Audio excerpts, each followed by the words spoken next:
Pinakabagong Honda Click 160 2024 mga idol. Yung design nitong dalawa mga idol, grabe. Sobrang solid.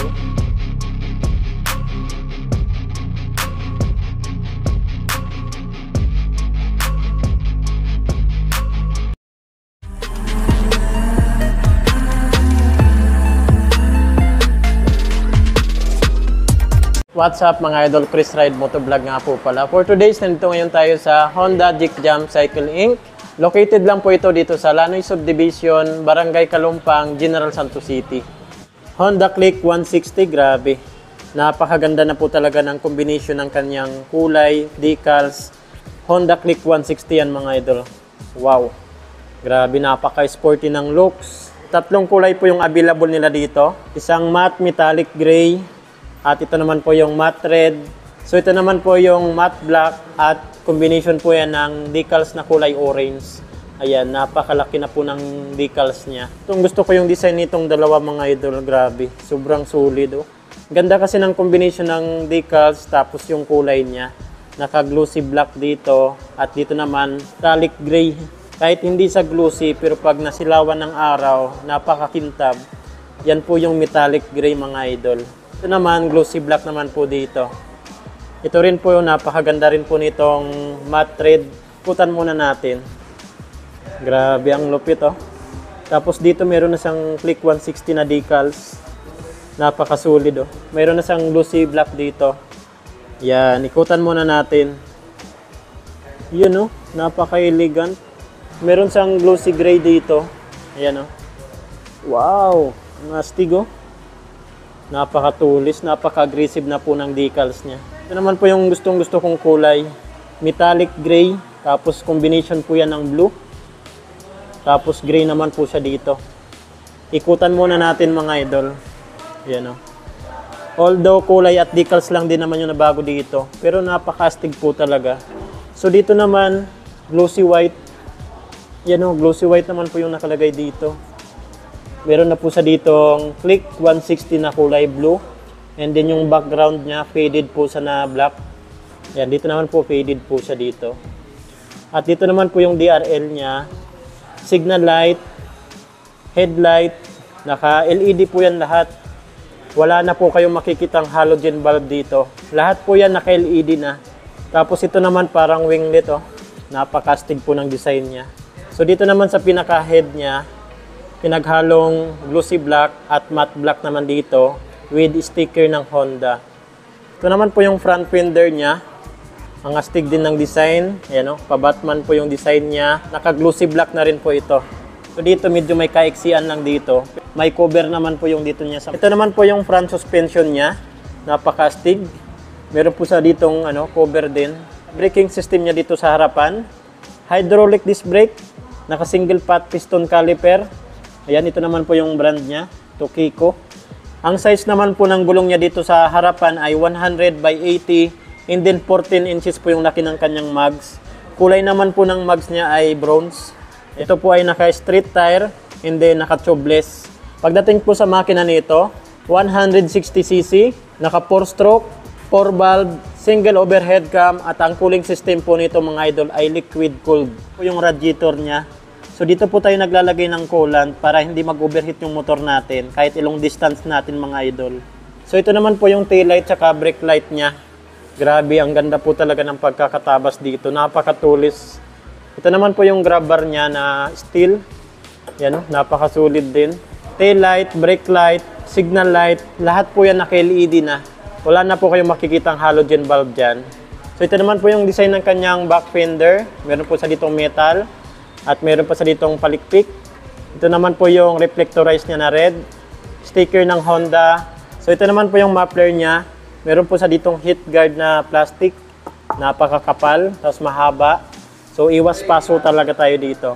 Maganda rin po yung pagkakadesign niya dito mga idol. Ayan, pabilog po siya. Same po dun sa PCX 160. Pagdating naman po sa suspension nito sa likuran, naka-monoshock po ito. Ang size naman po ng gulong niya dito sa likuran, napakalaki mga idol. 120 by 70 and then 14 inches po yung laki ng kanyang mags. Kulay ng kanyang mags mga idol ay bronze. At ang design naman po nito, street tire, tapos naka-tubeless. Sa braking system naman po nito sa likuran, naka-mechanical drum brake po yan. Ayan o. Drum brake pa rin po yan. Ito naman po yung airbox at ito naman po yung CVT. So maganda dito kasi enhanced smart power. Napakatipid po nito sa gas. Fuel injection na po ito. At naka 4 valve na po ito mga idol. So maganda yung hatak nito. So dito naman po tayo sa handlebar niya. Ito yung sa metallic gray. Ito naman yung sa red natin. Ayan o. Gustong gusto ko rin yung hand grip niya. Sa mga buttons naman po nito, nandito po yung high beam, low beam, horn, turn signal light. Sa right side naman, nandito po yung electric start at idling system. Ito naman po yung instrument panel gauge niya. Medyo may kaliitan lang siya, compact. Pero napaka-detalyado po niyan mga idol. Naka-digital na rin po yan. Yan po yung emblem ng Honda. At dito naman po tayo magsiselect and set. Dito naman yung set button niya. So dito naman po tayo sa ignition niya. So ito po ay naka-keyless na. Keyless na po ito mga idol. At dito na rin po tayo nagbubukas ng ating upuan. At meron po sa ditong bulsa-bulsa na malalim. Tapos dito naman meron po sa ditong USB type charging port. Ayan o. Pwede po kayo dito mag-charge ng cellphone. At may lagayan pa rin po tayo dyan. Ayan o. Glossy white po sa mga idol. Napakalinis tingnan. Hindi man sa kapitin ng dumi kasi naka-glossy siya. Ito naman po yung hook niya, sabitan ng ating mga pinamili sa palengke. So ito naman po yung legroom niya, napakalapad mga idol ng legroom niya. Yan, marirelax talaga yung paa natin dyan. At dito naman po nakalagay yung battery natin. Buksan naman natin yung underseat compartment niya. Malapad din po siya mga idol, ayan o. Dalawang dangkal, tapos dito sa side, ayan o. Okay na to mga idol, marami na po kayo ditong malalagay. At dito naman po tayo nagpapagas. So ito yung fuel tank niya. Napakalinis dito bandaw. Maganda rin po yung upuan niya. Wala sa masyadong tahi-tahi. At meron po sa ditong stopper para sa ating back ride para hindi sa dumaos-dos pababa. Ito naman po yung sa driver natin. Napaka-smooth. Ayan o. Malambot tapos makapal. Pagdating sa handling niya mga idol, napaka-comfortable. Fully automatic motorcycle po ito. So wala na po kayong clutch, iintindihin nyo na lang, brake na lang, tapos itong paghawak nitong manubela. So yan, dumako naman po tayo sa price, saka installment update nila dito. So dito pa rin tayo nag-inquire sa Honda Dick Jam Cycle Inc. Ang cash price po nila dito ng Honda Click 160 2024 model ay 118,000. So yan na po yung cash price nila dito. 118,000 po yung cash price nila dito. So pagdating naman sa installment, down payment po nito ay 13,000. So yan po mga idol, 13,000 po yung down payment po nila dito. Yan, pagdating naman sa 3 years na installment, 5,038 pesos. So rebates pa naman yan ng 200 pesos. So magiging 4,838 na lang yan. So sa mga freebies, free helmet, jersey, TPL insurance at 3 years LTO registration. At may free pa kayong bigas mga idol, free 1 sack of rice. So sa down payment nyo mga idol, malinis na po yun, 13,000. Kasi free naman po talaga yung 3 years LTO registration nila dito. Bakit Honda Click 160 naman yung kukunin nating motor? Fuel injection na po ito. So napakatipid po nito sa gas. Pangalawa dyan, hatak ng makina. Naka 4 valve, 160cc. So hindi ka mabibitin sa arangkada ng motor na to mga idol. Naka-LED na po lahat ng ilaw. Ayan o, napaka-astig ng design, kulay at decals. Talagang mas pinastig mga idol. Sa braking system naman po nito, naka-combi brake. Pag nag-brake ka sa harapan, sumasabay po yung sa likuran. Napaka-safe po nun, napaka-smooth. At yung instrument panel gauge, naka-digital na po yan lahat. Ang cooling system po nito ay liquid cooled. So, gano'ng kalayo na biyahe, hindi mag-overheat yung motor natin. Kasi naka-liquid cooled na po yan. Pagdating naman sa handling, napaka-comfortable nito gamitin mga idol. Kasi mataas po yung handlebar niya.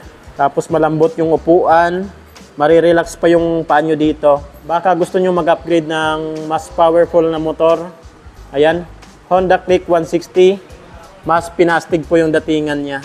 So punta na lang po kayo dito. At kung may mga ipapa-inquire pa po kayo sa akin na motor, comment nyo na lang po sa comment section ng ating video. Napakarami po nila dito ang Honda motorcycle. Chris Ride Motovlog, ride safe po tayo palagi. God bless you all. Thank you.